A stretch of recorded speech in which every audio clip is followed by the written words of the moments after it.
Bienvenue sur Africa 24 pour cette nouvelle édition du QG News. Voici les titres de l'actualité. Un changement de constitution est-il possible en République du Congo? La question est au cœur des débats politiques. Focus dans cette édition.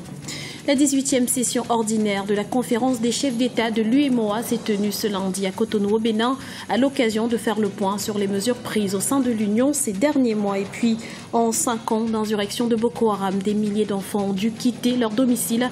Nous verrons comment ces derniers tentent tant bien que mal de se construire un avenir.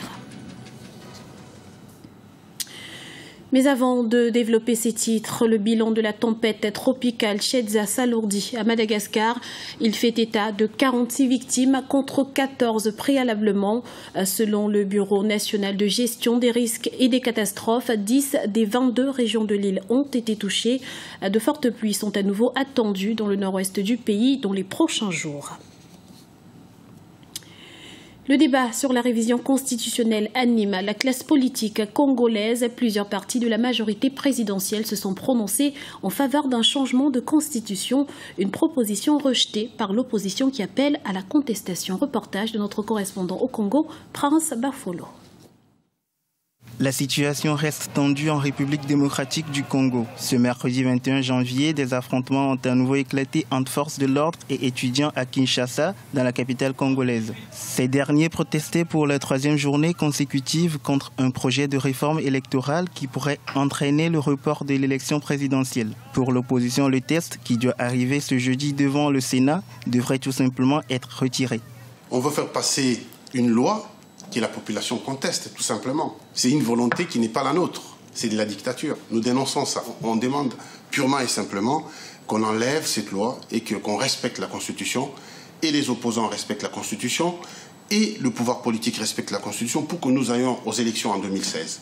C'est tout ce qu'on demande. Certains observateurs déplorent la tournure que prennent ces événements et craignent les conséquences économiques si la situation actuelle perdure. Bon, il y a la violence, il y a des morts, il y a des blessés, c'est déplorable. Deuxièmement, c'est l'arrêt de l'activité économique, notamment à Kinshasa, et on commence à le voir aussi à l'Est. Troisièmement, c'est qu'il peut y avoir, disons, un bras de fer entre le pouvoir et l'opposition avec la jeunesse. On ne sait pas si ça peut évoluer à la Burkina Faso, notamment, qu'il y ait des militaires qui peuvent tenter de prendre le pouvoir. Tout, on ne sait pas déjà, on ne sait pas comment ça peut évoluer. Selon un premier bilan, 28 personnes, dont 2 policiers, auraient perdu la vie lors des affrontements. Les autorités religieuses et la communauté internationale appellent au calme. Pendant ce temps, les manifestations s'étendent à d'autres villes, notamment à Goma, Bukavu et Bandaka, dans l'ouest du pays. Dans l'actualité également, l'armée camerounaise enregistre un nouveau succès. Yaoundé a annoncé ce mercredi la libération d'un ressortissant allemand enlevé il y a 6 mois par Boko Haram. Ce succès est le fruit d'une opération menée conjointement avec des pays amis du Cameroun.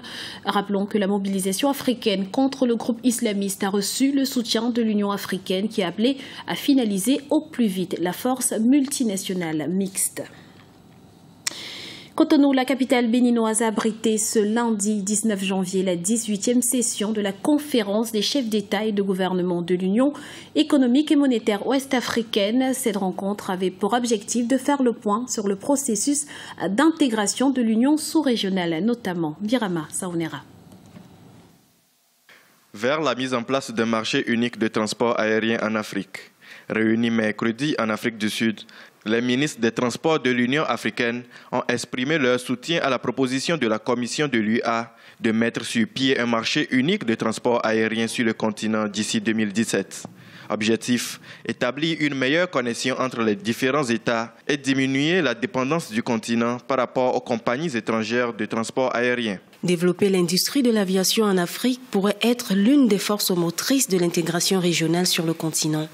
Une meilleure connexion des pays, des régions d'Afrique à travers une industrie viable du transport aérien pourrait être le catalyseur pour la promotion des affaires, du commerce, du tourisme ainsi que les échanges culturels intra-africains. Un groupe de travail composé des membres du bureau du Conseil des ministres des Transports de l'Union africaine a été mis sur pied.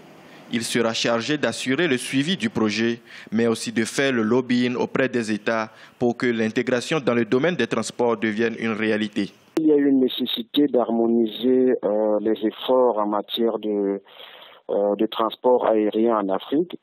Malheureusement, ce qui est peut-être regrettable et ce qui bute sur un certain nombre d'obstacles, on constate que depuis la fin ou l'échec de Air Afrique, les États se sont recroquevillés sur leurs propres intérêts. Beaucoup de compagnies panafricaines se sont créées au cours des 20 dernières années.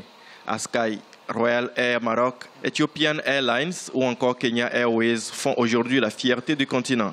Beaucoup d'observateurs estiment qu'avec une meilleure cohésion, les perspectives du transport aérien en Afrique pourraient s'améliorer.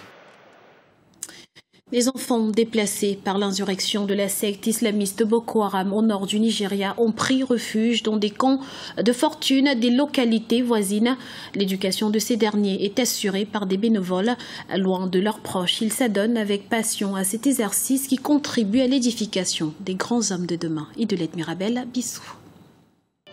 Au nord du Nigeria, les enfants déplacés par les attaques de la secte islamique Boko Haram se battent au quotidien pour poursuivre leurs études.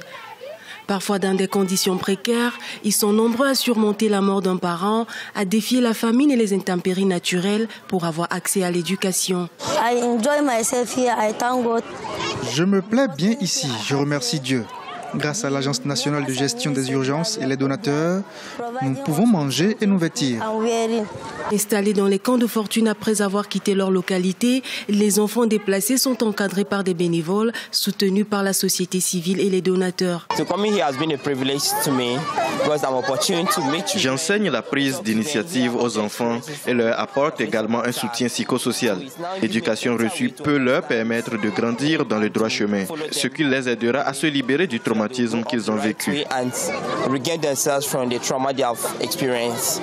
Boko Haram, qui tente de créer un État islamique dans le nord du Nigeria, majoritairement musulman, est considéré comme la plus grande menace de sécurité pour la première économie du continent. Depuis 2009, l'insurrection de Boko Haram a fait plus de 13 000 morts et 1,5 million de déplacés au Nigeria.